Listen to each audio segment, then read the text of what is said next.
এক ব্যাগ আজ কুল কুড়িয়েছি, দেখো কত কুল। আরও কিন্তু আমার শাশুড়ি মা কুল কুড়াচ্ছে গাছতলায়। আমার জেঠি শাশুড়ির আছে কুল গাছ, প্রচণ্ড কুল হয় গাছে। মানে লোকে তো অনেক কুল নিয়ে গেছে, তাই এখন তো কুলের এখন শেষ চলছে, গাছে তো সেরকম কুল নেই। তা বলছে কুল গাছ ঝাড়া দিয়েছি, তোমরা কুলগুলো নিয়ে যাও, শুকিয়ে আচার করবে, চাটনি করবে, নিয়ে যাও। তো আমি তো তখন তো ভিডিও করতে পারিনি, আমি তো বাবা অসুস্থ বলে বাবাকে ভাত দিতে গেছিলাম। তখন মা দেখছে ফুল করাচ্ছে, তা আমাকে বলছে তুমিও ফুল করাও। তা আমিও ফুল করালাম, তোমাদের সাথে ভিডিওটা শেয়ার করতে পারলাম না। প্রচণ্ড ফুল, গাছ ভর্তি ফুল।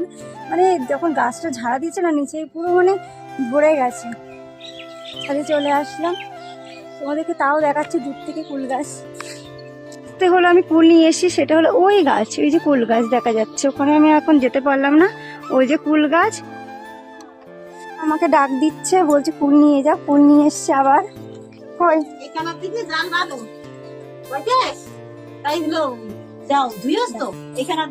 কুলগুলো ধুতে হবে, ব্যাগের কুল তো ধুইনি। দিন আমি কুল অনেক নিয়ে এসেছি, কুলগুলো আগে ধুয়ে নিয়েছি, তারপরে কিন্তু রোদে দিয়েছি। দেখো কত সুন্দর শুকিয়েছে। তারপরে কিন্তু আচার করতে হবে, দেখো কত সুন্দর শুকিয়েছে।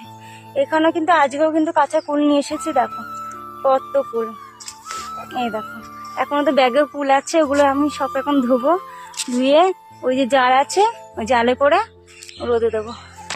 তোমরা কে কে কুলের আচার খেতে ভালোবাসো, কুল মাখা খেতে ভালোবাসো, অবশ্যই কিন্তু আমাকে কমেন্টসে জানাবে। আর তো কুলের আচার খেতে খুব ভালো লাগে। গালের মধ্যে দেখা একটা কুল ঢুকিয়ে নিয়েছি, ওটা কাঁচা কুল খেয়েছে, আমাদের হলো পাকা কুল।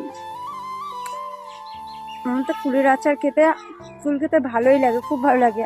আর কাঁচা আমের আচার মানে খুব ভালো লাগে। তোমরা কে কে খেতে ভালোবাসো অবশ্যই কিন্তু কমেন্ট বক্সে জানিয়ে যাবে। খেতে তো খুবই ভালোই লাগে, কিন্তু করতে কিন্তু খুবই কষ্ট। এই কুল দিয়ে ছাদে রোদে দেওয়া, ফুলগুলো তুলে নিয়ে এসে আবার আচার করা, বইনে ভরা, খাটনি আছে। খেতে গেলে তো খাটনি করতে হবে, তাই না? কোন জিনিসটা কষ্ট নেই, সব জিনিসই কিন্তু কষ্ট। ভালো করে ধুয়ে নিচ্ছি, যে সব গামলায় রাখবো। মানে সারাদিন মানে লোকে গাছ থেকে কুল নিয়ে যেতেই থাকে, শুধু ঝাড়া দেবে, বাচ্চার থেকে শুরু করে বড় পর্যন্ত সবাই তো কুল নিয়ে যায়। মানে কুল মানে প্রচণ্ড কুল ওনার গাছে, প্রতি বছরই কুল হবে। এইবার কিন্তু গাছটা এবার কেটে দেবে, কেটে দিয়ে আবার নতুন করে হবে। তাহলে কুলগুলো যদি একটুখানি মানে কেউ যদি না নিত, কুলগুলো কিন্তু খুব বড় বড় হতো। তাও কিন্তু ধুয়ে জালের মধ্যে কিন্তু বন্দি করে দিয়েছি, এবার ভালোভাবে শুকাবে ফুলগুলো। নাহলে পাখি আছে, পায়রা আছে, তারা তো একটা ঠুক দিয়ে চলে যাচ্ছে, আকাশে ঘুরে ঘুরে খাচ্ছে।